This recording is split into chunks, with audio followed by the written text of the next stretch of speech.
o Economia e Desenvolvimento está aqui na sede da PricewaterhouseCoopers e nós vamos falar um assunto importante para você que é empresário, você que tem empresa e que sempre está às voltas com a questão da tributação. Quer dizer, nós sabemos que a questão tributária no Brasil é importante, é pesada para as empresas, é complexa e tem uma série de nuances que vocês têm que estar, né, sabendo, bem esclarecido para poder pagar o que é justo, né, e não pagar o que é injusto.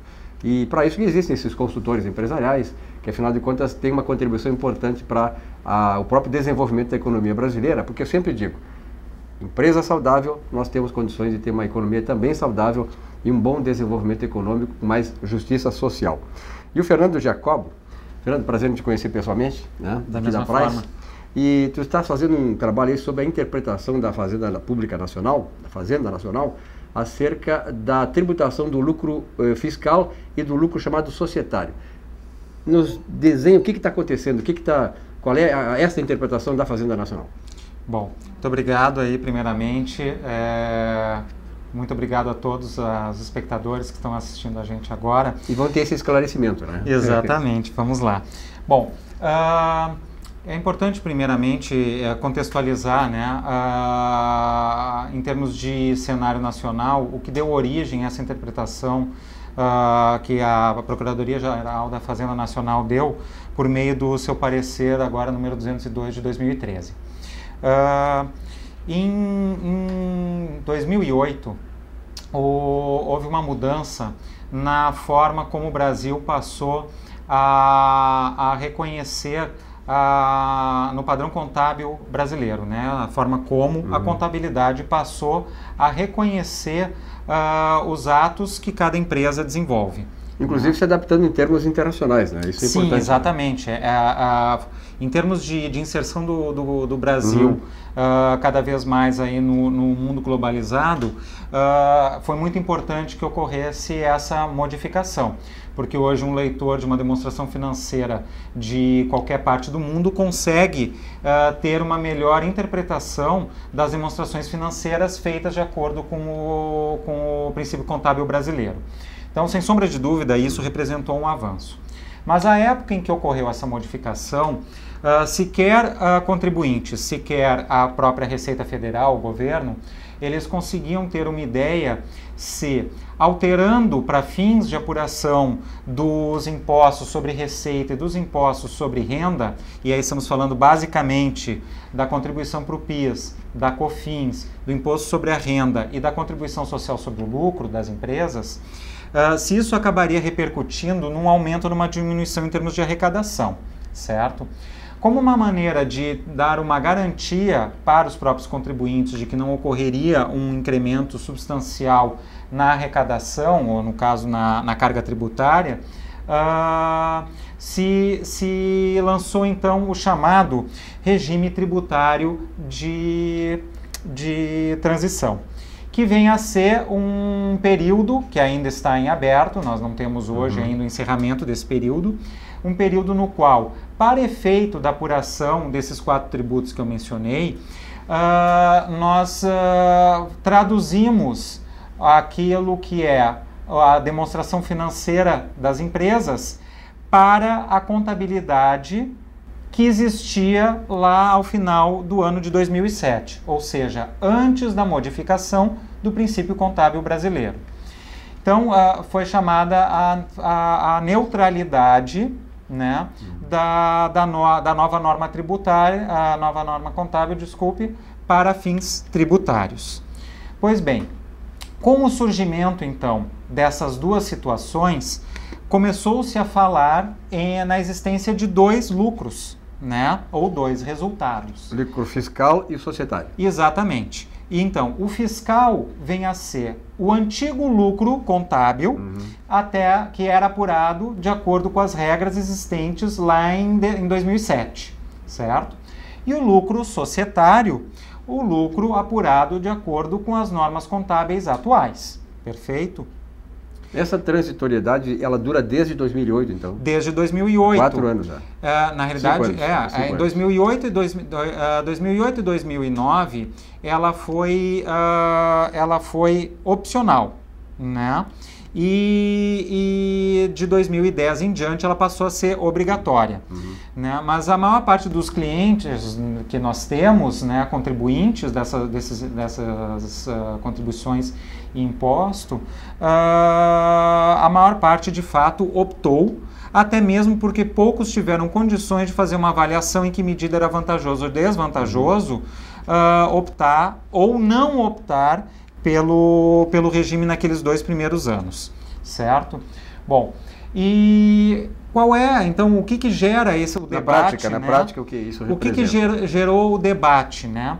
Porque nunca houve, até o surgimento desse parecer, com a interpretação da Procuradoria-Geral da Fazenda Nacional, um grande questionamento com relação a uma eventual tributação dos lucros que uma empresa venha a distribuir. No Brasil, a distribuição de lucros, ela é isenta da incidência de impostos, certo? Então, por exemplo, uma pessoa física, um indivíduo como nós, se recebe lucros de uma empresa na qual detém a participação societária... Dividendos, no caso? Esses dividendos, eles são isentos do imposto de renda. Nós estamos aí numa fase, inclusive, de declarações, acerto com o leão. Exatamente. O dia 30 de abril aí é o último dia para o acerto com o leão de todos os indivíduos. Programa domingo. Isso aí. Esse assunto sempre fica bastante quente. Né? E você recebe, como pessoa física, você recebe um informe de rendimentos das empresas e os dividendos estão lá colocados como rendimentos isentos ou não tributados, como é a interpretação da maioria. Da mesma forma, no caso de uma empresa que tenha participação societária numa outra, e a gente tem aí principalmente empresas, sociedades que são holdings, né? Que elas muitas vezes não têm nada além do que a participação societária numa outra empresa, a fonte de recursos dela nada mais é do que a distribuição de lucros das empresas nas quais elas possuem esses investimentos. E aí tem o grande debate. Por quê? Na medida em que esses dividendos eles não são tributados, quando essas holdings auferem esses rendimentos, esses dividendos, elas não pagam o imposto de renda, certo? Pois bem, o que é o debate gerado agora a partir da edição deste parecer? É que, de acordo com a interpretação da Procuradoria-Geral da Fazenda Nacional, na medida em que o lucro fiscal, ou seja, o lucro que serve de base para você começar a apuração do lucro real, que é a apuração do imposto de renda das pessoas jurídicas, das empresas, e o lucro societário, que é aquele que você consegue verificar na demonstração financeira das empresas, na hipótese do lucro fiscal ser inferior ao lucro societário, a diferença não seria, no caso de vir a ser distribuída como dividendos, ela não seria isenta. E essa é uma baita diferença, né? É uma grande diferença. No caso das empresas, se a gente parar e pensar qual é a alíquota que uma empresa normalmente tem de imposto de renda e contribuição social, nós estamos falando de uma alíquota nominal, né, de 34%. 34%. Nós temos aí 25% do imposto de renda, temos 9% da contribuição social sobre o lucro.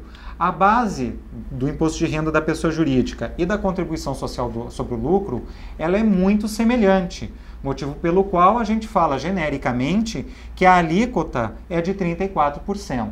Então, se você pensar numa empresa que está distribuindo dividendos no valor de 1.000, na hipótese de todo este valor ser considerado um evento, né, um lucro tributável para uma empresa que recebe, no caso aí, usando o exemplo da holding, ao invés dela não pagar nada, como normalmente é o que ocorre, na hipótese destes 1.000 serem considerados como tributáveis, ela poderia estar sujeita à tributação à alíquota de 34% desses dividendos, né? sem sombra de dúvida, para todas as estruturas de empresas, de grupos empresariais que nós temos hoje, onde você tem diversas participações societárias, né? E aqui a gente usou um exemplo muito simples de uma empresa holding que detém participação numa outra empresa operacional. Mas é muito comum você se deparar com conglomerados de organizações, e aí, inclusive, isso não pressupõe que nós estamos falando de empresas de companhias abertas ou empresas que são membros de grupos internacionais, mas inclusive empresas de médio porte que já possuem estruturas com dezenas de empresas distribuídas em 3 ou mais níveis, né? E aí, se nós partíssemos do pressuposto de que essas distribuições de lucro teriam tributações em cada uma dessas camadas, nós poderíamos chegar à conclusão que muitas vezes a distribuição de um lucro de uma empresa na 3ª ou 4ª camada, ela acabaria repercutindo em nenhuma disponibilidade para a empresa que seria o que a gente chama de último beneficiário. Pois é, Fernando, eu como economista e não contador, aliás, eu tenho 2 frustrações, não ser advogado e também contador, mas economista e jornalista. De qualquer maneira, ainda tenho idade, daqui a pouco eu até vou fazer contabilidade, que eu acho fantástico contabilidade. Mas foi uma grande aula que eu tive aqui do Fernando em relação a essa tributação das grandes empresas, grandes grupos, essa complexidade que existe no sistema tributário brasileiro. Eu tenho a certeza que o nosso executivo, o nosso gerente de empresa, o nosso empresário que nos vê, que assiste o programa Economia e Desenvolvimento, que é um programa voltado exatamente para esse segmento, tem algumas dúvidas, apesar de tudo, quer dizer, na verdade tu esclareceu muita coisa, mas ao mesmo tempo, quando esclarece, a gente levanta também uma série de dúvidas. É verdade. O pessoal que está nessa situação, Fernando, como é que ele faz? Bom, eu acho que, primeiramente, né, essa é uma manifestação da interpretação da Procuradoria-Geral da Fazenda Nacional. Isso não é uma norma, né? E a gente ainda vai, provavelmente, assistir uma evolução bastante grande na discussão acerca desse tema.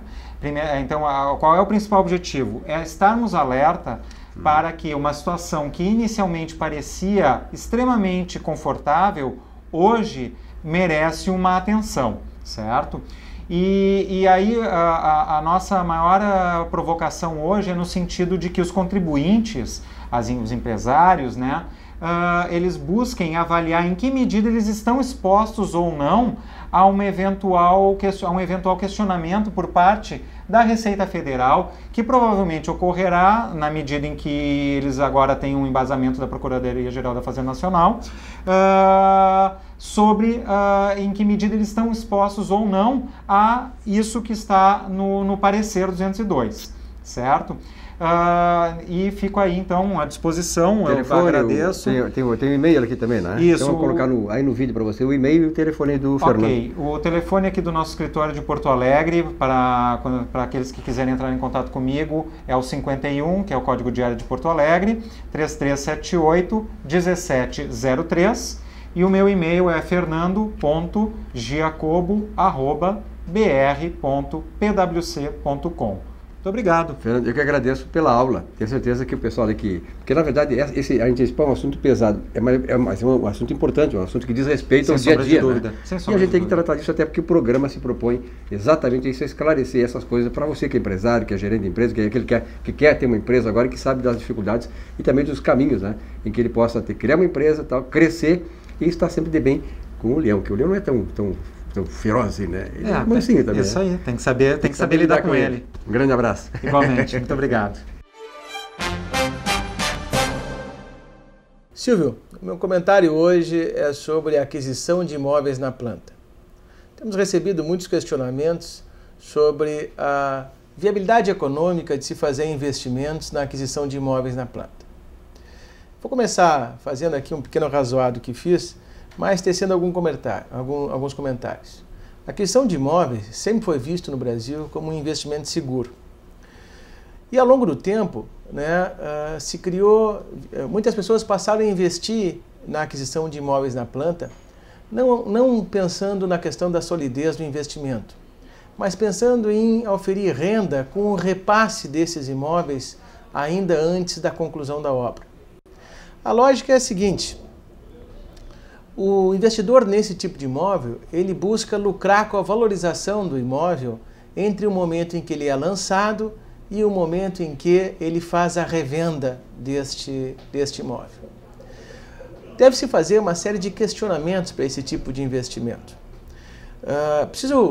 Como em termos gerais, se calcular que um investimento desses, ele se valoriza em torno de 20% a 40% entre o momento em que se coloca à venda as unidades e o momento que a obra é concluída. E é buscando esta remuneração que o investidor vai à busca da aquisição desses imóveis. Mas é importante entender que há uma lógica nisso tudo. Não é todo o imóvel que vai se valorizar nesse período e não é todo imóvel que se valoriza nesses percentuais. É preciso entender também que para que esse investimento seja interessante, você, investidor, tem que conseguir fazer o repasse dessa unidade ainda antes da conclusão da obra, fazendo então a capitalização desses recursos e transformando em renda aquele investimento. E o que acontece se você não conseguir fazer esse repasse? Se você não conseguir, você vai ter que ter recursos para pagar o saldo devedor ou para que você consiga financiar aquele saldo de uma forma que continue sendo atrativo. No meu próximo comentário, eu vou esclarecer um pouquinho e trazer algumas bases de o que deve ser analisado para que se tenha um investimento seguro. O que você deve saber para fazer um bom investimento de imóvel na planta. Um abraço, Silvio.